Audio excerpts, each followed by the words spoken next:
Every year, there is a new crop of young NBA players that enter the league. They are all wide-eyed with a ton of potential and excitement. Usually it takes your average rookie a few years to find their step and to really excel. However, there are times when rookies really jump out of the gate and make a point in their rookie season and let the league know that they are nothing to play with. But this isn't just about a good game they had or some nice contributions they made on a certain day. This is about a rookie humiliating the opposing veteran who was in their way on the other team. What is the most memorable play that a rookie made for you guys? Please let us know in the comments section. Most of the rookies that we are going to highlight in this video are still having productive careers in the NBA, but there is one Hall of Famer who is retired that had the biggest rookie humiliation of all. But before we jump in, please remember that if you've enjoyed the video thus far and can't wait to see what NBA rookies humiliated their veteran counterparts, please remember to hit the like and subscribe buttons and make sure to tell your friends and family about the journey we are about to embark on. Now let's dive in a bit deeper. The first rook to bust on the scene is Harrison Barnes.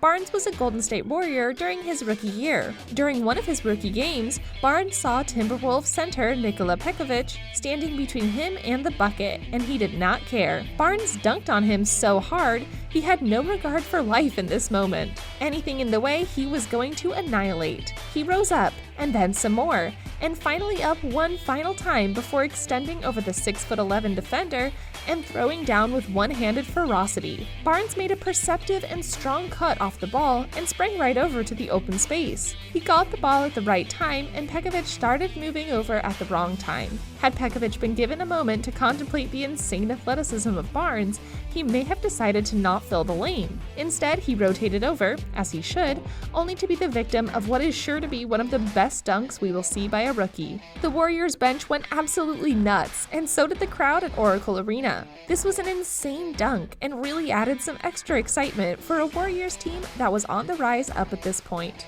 Now, Barnes didn't just do this once, he did it twice. This next time, the victim was Milwaukee Bucks forward Ersan Ilyasova, and during this time, Ilyasova was on a hot streak. He scored 84 points over the past 3 games leading into the game versus the Warriors. Next up is Dario Saric. Unlike Barnes, who impressed with rim-shaking dunking authority, Saric did this more eloquently, and what his eloquence did was end Celtics' John Jerebko. Jerebko met Saric at the top of the key, and the Philadelphia 76ers power forward sent his Boston Celtics counterpart tumbling with a nasty crossover before pulling up for a jumper. I wonder if Jerebko was icing his ankles after the game. It looked nasty.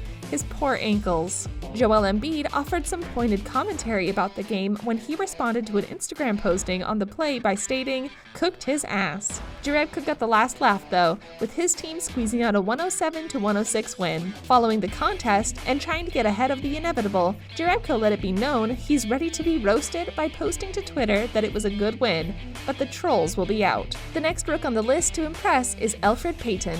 Putback dunks are always a fan favorite. I love them. Fans love them. Your grandmother loves them. But the former Louisiana Ragin' Cajun, and at that time Orlando Magic rookie guard, Alfred Payne, throws down a one-handed putback dunk over Taj Gibson of the Chicago Bulls. To be fair, it looked like it was a few guys, as you see Carlos Boozer in the mix too. Speaking of putbacks and rookies, I couldn't leave out a chance to get a New York Knickerbocker in there, even if he is no longer with the team. As a rookie, Kristaps Porzingis had half a dozen insane putback dunks. He lit up the offensive boards and embarrassed the Spurs, Cavs, Bucks twice, OKC, and Phoenix. My favorite was the San Antonio putback. What was yours? Justice Winslow had quite a debut for the Miami Heat.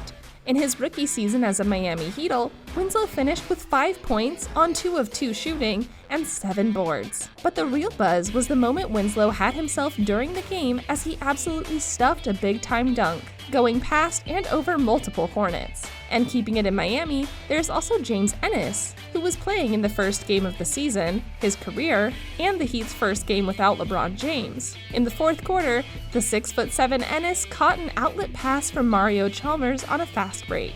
Ennis caught the pass on the right wing just inside the three-point line and raced to the basket. The Wizards' Ratswell Butler tried to set up and take the charge in the paint, but it was too late and the rook took off. Night-night, Rasul. The next rookie humiliation of a vet came on the defensive end. Nerlens Noel swatted James Harden's two-handed slam as the Houston guard drove to the hole. After tearing his ACL while at Kentucky, Noel appears to have his leaping ability back. Next is Dion Waiters. Dion Waiters was drafted by the Cleveland Cavaliers in 2013, and the Cavs were playing the Miami Heat on Fan Appreciation Night in Cleveland. And Waiters showed his appreciation for the fans with a monster dunk on Chris Birdman Anderson. I guess this bird can't fly, so we will call him Chris Ostrich Anderson, especially because a few weeks earlier, Birdman got posturized by Kenyon Martin as well. The next two rookie humiliations I saved for last, as they both involve two GOATs. Malcolm Brogdon was 24 years old in his rookie season, and he was a second-round pick by the Bucks. On a random Tuesday night,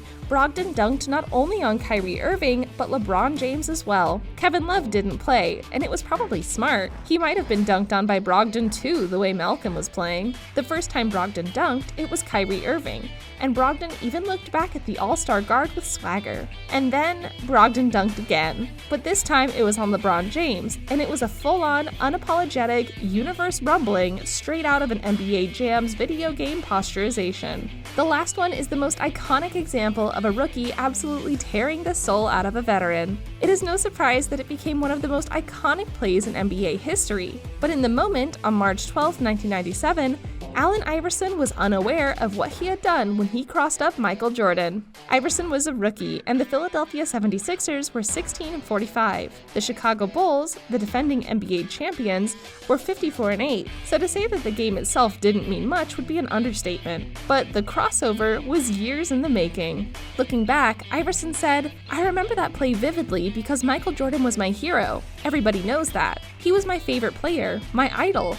I literally wanted to be like Mike. I used to always tell my family and my friends and my teammates in college and high school, and even the guys for the Sixers, if I get the greatest player to ever play a game on me, I'm gonna try my move on him." So I remember I came off a screen or something and I heard Phil Jackson say his name, called him to switch out on me.